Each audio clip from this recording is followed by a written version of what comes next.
Hello guys नमस्कार जय जगन्नाथ जय माँ स्वामी मुई ट्विंकल आपण मानक वेलकम करछे मोर नुआ मिनी ब्लॉग के।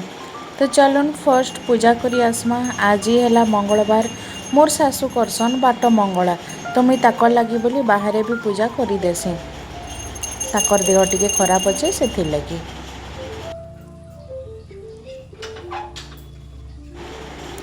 आपण माने बाट मंगला पूजा केन्ता केन्ता करसन कमेंट सेक्शन रे लिखिक निश्चय जणाबे।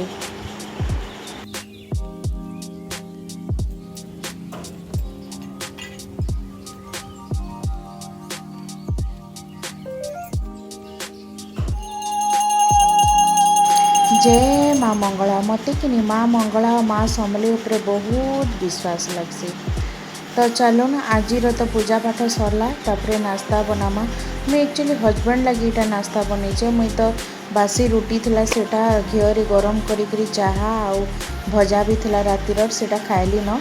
इटा ताकर लगी चूड़ा उपमा बनै देउथली। तो मोर झियारी तलके आइसले देखुन कितनी क्यूट अछन। तो मोर साथे टिके पाई हेले खेले आउ से पलाले ऊपर के।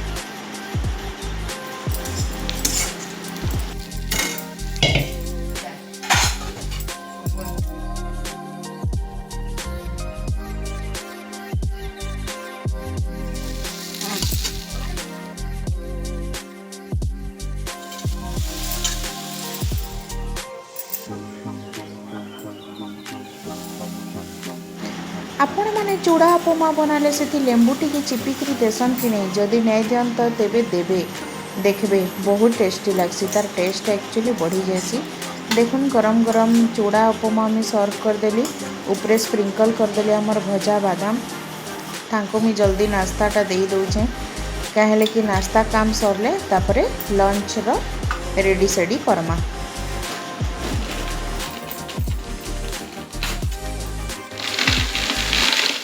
लंच रे आज मुई काଣା काଣା करमी जी चलून देखवा।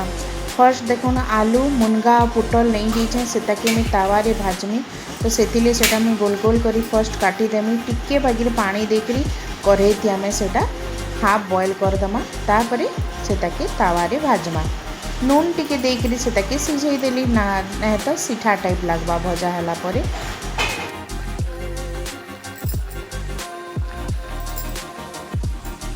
आलू मुनगा और पुटल सिझवार भितर इे मुई मुग डाली बसई देली नून देदेली हल्दी देदेली से लाउ किसी काटिकी रखी सेटा भी ऐड करदेली आउ प्रेशर कुकर कवर देदेली। तापर देखुन इे आमर परिबा पूरा बढ़िया भाव सिझी ये आम ठंडा करदमा। ठंडा हो गला से हल्दी टिके धनिया पाउडर सब्जी मसाला आउ टिके बटा मसला 1 चम्मच बटा मसला देकरी से मिक्स करदमा। एक्चुअली फर्स्ट मुई कि मसला देवार हिसाब नहीं थी खाली नून हल्दी आउ माने पाउडर मसला देमी भाबुली फिर टिके बटा मसला देदेली। तापर तावारे तेल गरम करी देखुन इटा गुटे गुटे करी मुई सब तावारे देदेली। इटा के आपन बढ़िया से लाल करी भाजबे बहुत टेस्टी लगसी। इे देखुन आमर डाली सिझीगला न डाली के आमे परझी देमा सियाड़े भजा बसीची। तापरे कांता है मुई भात पैन भी बसईदेली डाली तो रेडी हो गला न चाउल लगे दीछे। तापरे काଣା बनामा ना आज मशरूम रो गोटे नुआ आइटम टे बनामा। नुआ माने काଣା कहमी देखुन इटा तो मसाला पीसी देली मशरूम मसाला करमी भाबुली। तो हजबैंड कहले सबले मसाला वाला खाई खाई भल नहीं लबार किसी डिफरेंट कर। तो काଣା बनाऊे जे चलन वीडियोर एंड रे मुई आपको बतामी। मशरूम के भल भाव धुई धुआ करी से मुई काटिदेली। देखुन टमाटो गुटे नहीं काटला प्याज नहीं और बटा मसला नहीं।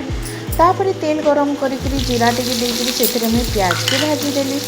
प्याज भाजी हो गला परे आमे आमर बटा मसला 2टा बड़ चामच ऐड करदमा।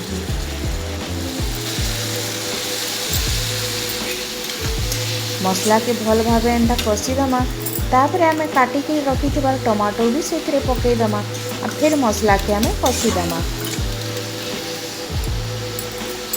हल्दी टिके देदमा आउ कश्मीरी रेड चिली पाउडर दमा आ मसला के भल भाव कषीदमा।